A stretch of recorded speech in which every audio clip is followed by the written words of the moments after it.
From the High Definition Production Center of Troy University's Broadcast and Digital Network at Troy, Alabama's International University, this is Troy TrojanVision News.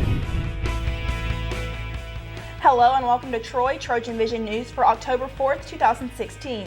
I'm Jordan Elston. And I'm Sarah Singletary. Thank you for joining us this evening. The lights and sounds, the food and fun, the Pike County Fair is in town. Tonight is the opening night for the fair out on the fairgrounds. Antonio Reese gives us a preview. Notice the iconic Ferris wheel? That must only mean one thing. The Pike County Fair is in full bloom. It's that time of year again. The Pike County Shriners Club is hosting their annual Pike County Fair. For those who are familiar with the Pike County Fair, this marks the 59th year it's been around. President of the Shrine Club, Homer Holman, gives more insight on the annual fair. As you can see in the background, we've got our Pike County Fair coming together, which starts tonight at 6 p.m. In addition to this, we've got a demolition derby going tonight that starts at 7 o'clock, and that's included with your entry fee into the gates. Along with a demolition derby, a cattle barn accompanies the event, where mules, exotic chickens, goats, and horses showcase the display. For all interested in attending the fair, ticket prices are $4 for kids and $6 for adults. However, college students are provided a special discount. If the university people show up with their card, they get their gate price is $3. And they get $5 off of the wristband prices, which are $20. So that's what we would like to do for the college kids. All of this fun goes towards a worthy cause, as the Shiners donate proceeds from the fair every year to the Shiners Hospital. We now have 22 Shrine hospitals, and we've helped over 1 million children at no cost to them or their parents with burns, orthopedic, or childhood diseases. It's just, I'm proud to be a Shriner, and I'm proud to be out here representing the Shrine. Antonio Reese, Troy, TrojanVision News. Once again, the fair opens tonight at 6 o'clock and will run through Saturday. The fairgrounds are located on 231 south of Troy. With November's election approaching, one class is making sure that Troy University students are educated on both the presidential and Senate elections.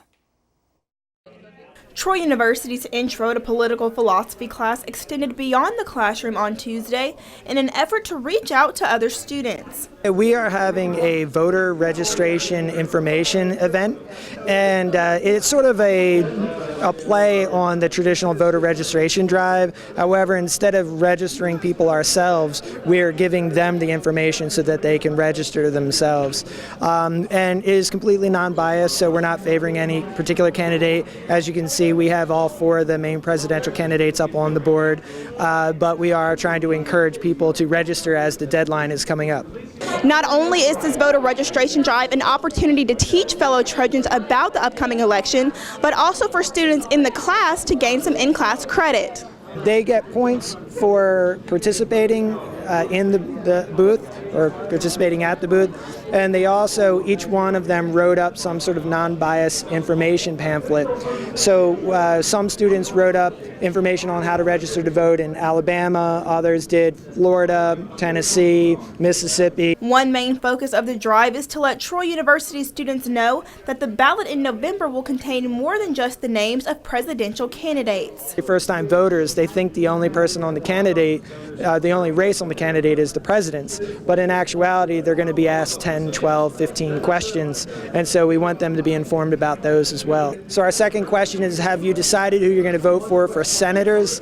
And they usually say, what? And then we give them more information about it. But generally speaking, the vibe has been pretty positive throughout the day. If you missed this voter registration drive, there will be another voter registration drive on Thursday. The next Trojan football game is homecoming on October 15th, but many Troy students are getting excited about the game after homecoming. The rivalry matchup against South Alabama in Mobile, and students have the chance to be a part of that crowd in Ladd-Peebles Stadium. The Student Government Association and the Student Alumni Association have partnered up to sell tickets to the South Alabama game. There are two options: a $20 ticket, which will get you a bus ride to and from Mobile, a ticket into the game, and entrance to a pregame tailgate, or the newest edition, a $10 ticket, which will only get students entry into the game, but they will have to provide their own transportation. Whatever way the students get there, Director of Athletics Jeremy McLean is excited about the student interest in hitting the road.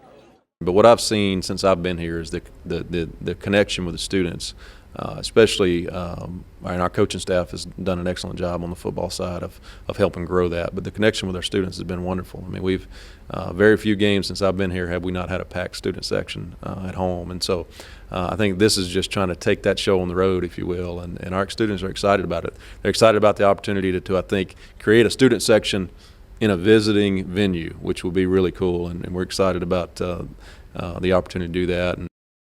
Tickets will be on sale all week in the Trojan Center food court. Once again, the options are $20, which includes a bus ride to and from Mobile, or $10 for just a ticket to the game. The South Alabama matchup will be on Thursday, October 20th in Mobile. Troy University's most recent theatrical production is making a one-night stop in Dothan tonight. Troy's production of Flyin' West, which debuted last weekend in the Trojan Center Theater, is hitting the road for a one-night show at the Dothan Opera House. The trip to Dothan for the production is the first of many that the department plans on taking to the Circle City this year.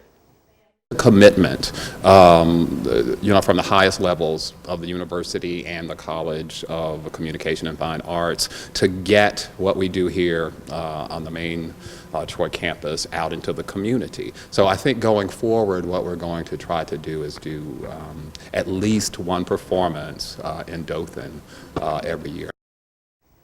Showtime for Flyin' West is 7 o'clock tonight at the Dothan Opera House, and admission is free. Now, the latest in Trojan sports on Troy TrojanVision News.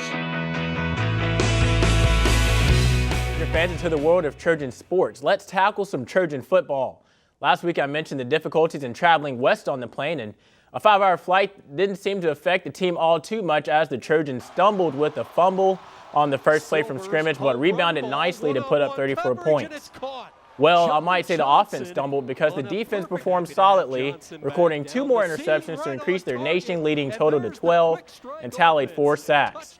Here's junior cornerback Cameron Melton talking about the traveling difficulties or lack thereof. Come over here early on a Thursday and get off the plane with jet lag, and knowing well the team is not used to it. So with us coming out here and really just showing up for the people that came, I'm really proud of the whole team. The football team will be off this week, but you can bet those Trojans will be using these few weeks to prepare for a Georgia State team that defeated the Trojans in the Georgia Dome last year.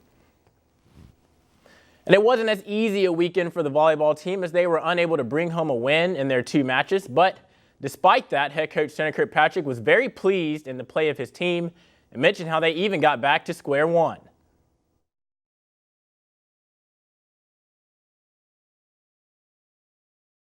For the volleyball team tomorrow night because they'll be welcoming SEC opponent Tennessee in the Trojan Arena for a 6 p.m. start.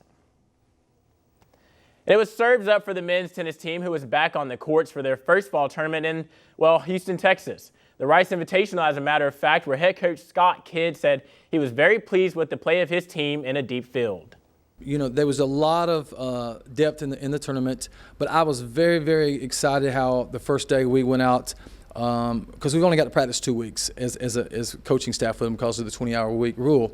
So I was very, very excited, and just what I seen. The guys were very poised. They're very focused. The first day we won all the doubles matches. We went undefeated in doubles and then opened up in singles. Top performers over the weekend included Andre Baldo and Gabriel Nicolescu. Nicolescu, the transfer from Chicago State, won matches in singles and doubles over the weekend, and Troy didn't lose a single set in any competition. The Trojans are now packing their bags for Macon, Georgia this weekend for the Mercer Gridiron Invitational. The women's tennis team is back in Trojan territory for classes and rest after a weekend that saw one Trojan, sophomore Hannah Seitzer, finish 3rd in the Georgia Southern Invitational. It was a doubles play that surprised head coach Ruia El Sisi the most. Take a listen. They did well from coming back from the summer, not competing, last competition in April. And the results in doubles they were 3-1. They beat they beat 2 double teams in a row from Georgia Southern. So that's I was actually proud of what they did in the doubles play.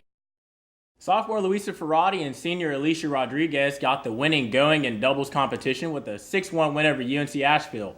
The pair also bounced back for a consolation draw after defeating Georgia Southern 7-5. Coach El-Sisi says she only took 3 Trojans to the Invitational, the third being sophomore Hannah Sicer. The Trojans will hit the road this upcoming weekend for the Baylor Under Armour Invitational in Waco, Texas.